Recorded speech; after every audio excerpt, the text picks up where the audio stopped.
Welcome to WooWoo Wednesday remix number, let's call it 69. Haha. So since Monday changed, obviously Wednesday changed. You may have noticed that in the Monday workout, I moved the kettlebell snatches to part of the superset for the main movement. It worked great.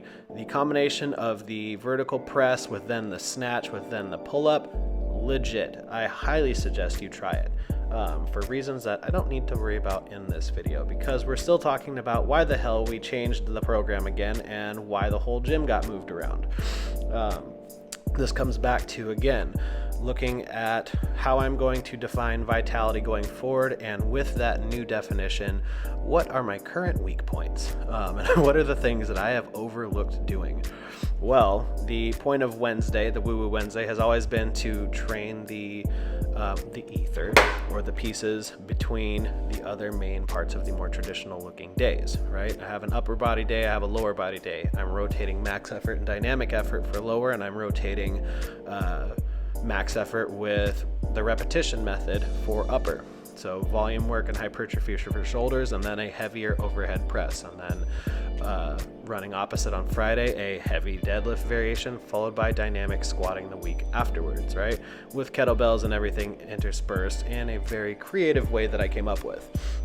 And so because of that, now Monday, while being upper body focused, is still a full body day because of the integration of the kettlebell movements and the ways in which I perform some of the other things, particularly the positions used in the pressing patterns and everything else, right? So for Wednesday, then the goal is to work on the more human movement type things, right? So as absolutely a recovery focused day, so that is one of the intents, is to get rid of the tension in the body from Monday to integrate back into healthy human movement and conditioning, right? Flush all the extra shit out by getting blood moving. So with now how Monday and Friday are set up, the focus for Wednesday is on almost all body weight type things, or in learning how to move my body better.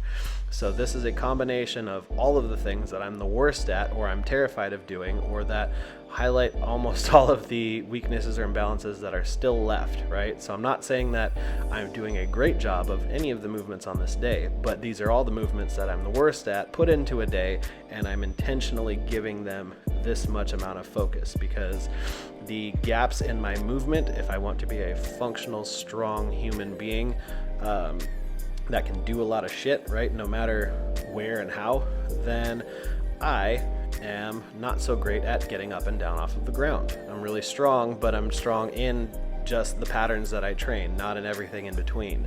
So I need to work on foundational movements like crawling. I'm using the Donnie Thompson back walks and butt scooches. I need to work on getting up and down off of the floor so that I could even start to train a Turkish get-up. But as you can see here with some of these shin box variations and how I'm integrating those things, I've still got some work to do, and I've got imbalances between the two sides. But I'm using this prep portion of the workout with the combination of like the kettlebell around the worlds, with then the groundwork and the coiling with the regressed Superman, to really work on integrating my body and kind of going back and training some of those developmental motor patterns that I just not great at, right? And if I have, 600 plus pounds of strength in my legs and 600 plus pounds strength in my back and my hips, but I can't put that together into running, which is an actual natural human movement, then all of that strength is stuck in the places in the gym, and it doesn't carry over into the rest of my life. It doesn't make me run and walk and jump better. And so this day starts with that foundational movement and those foundational principles like coiling or ipsilateral movement, or it's an ipsilateral isometric if you want fun vocabulary words. It starts with that, and then it progresses to jumping, because jumping is a thing that humans need to do, and I would like to be better at it. And today I still was terrified of my tallest height that I went to, even though I've done it before. I bailed, I had to push and fight and kind of shake all the nervous tension out of me, but I did it. But shit, that was really hard and much more draining than I thought it would be. And so working on that is a thing that I would like to do, because if I can continue to get better at coordinating my body explosively in a way that doesn't require me thinking about it consciously and cueing it, i.e. jumping, the more athletic and better balance I'm going to have. So I'm working on those things. So I did enough sets of jumps to feel like I got some good work in. And you'll see I bailed on some, but I made it up to the top height afterwards. After that, then we grabbed the pulsers and decided to work on some running out in the parking lot, which this was honestly, or is, the probably most vulnerable thing I've ever done training wise. Even though I've done sprints in the past before, I just fucking hate it, and I'm scared of it because when I get painful and imbalanced in my body, when things get tightened up, then it's uncomfortable to walk, and then I'm very conscious of the amount of impact I have on the ground trying to move fast when I weigh 220, right? And so running, I feel like I'm afraid that it's going to hurt. I'm afraid I'm definitely going to look stupid, and in general, I've just justified not ever doing it because I want to get big and strong, and I can get conditioned every other way besides running.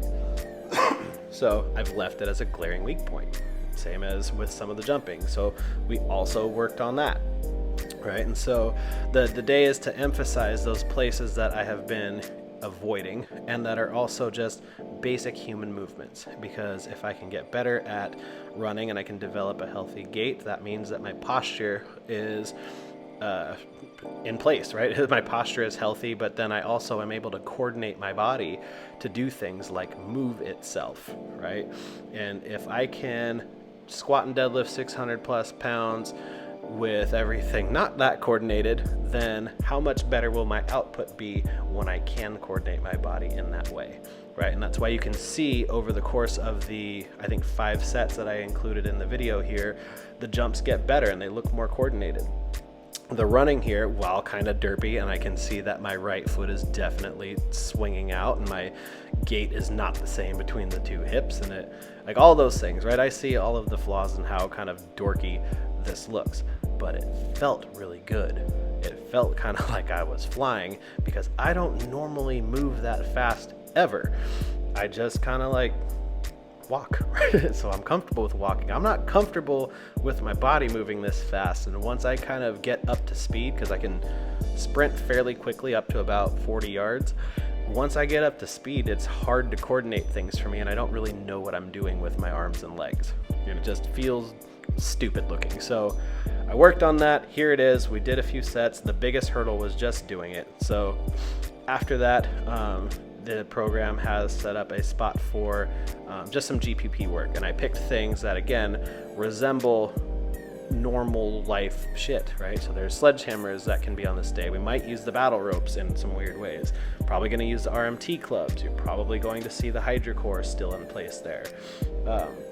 Those kinds of things, but it is now not focused on weighted movement at all, whereas before I used the kettlebells and the integrated movements on this day. And overall, between the combination of doing some body tempering, priming the patterns that we needed, integrating them back into running, and then tying it back in with the rope again, right? All of those things just help coordinate that same coil pattern, and they complement each other really, really well. So posturally, I feel so much better than before I came in. We did some body tempering, which then unlocked a lot of stuff because I've not done it since we moved into this space, really. Whoops on that one, aside from trying to do it myself, but I need to work on not doing everything for myself. So that's another weak point that's getting addressed on this day. So that's kind of the intent behind the whole program. You've now seen the Monday upper body day. You've seen how I've changed Wednesday around. Friday is going to be fun because I feel really great after having done this, and it is a heavy deadlift day. So not sure what variation we're going to end up doing, but I feel like I'm going to feel really good for a nice day of deadlifting. And I'm excited to show you the ways in which I made that also a whole lot harder and different and kind of weird. So that's it. This is the end of the first of the new version of WooWoo Wednesday. I'm excited to change everything up yet again, but it has been fun feeling excited coming into the gym, even though it's addressing all the stuff that I'm the worst at. I have a lot of new places to improve. I'm able to play around with a lot of new strategies, and I get to think and approach training through a completely different set of lenses, which is nice and fun for me, having been now doing this for 2 decades. So very grateful for all of that, and it has changed my outlook on a lot of things. So that's it. Hope you enjoyed the video. I will talk to you on Friday. I'm out.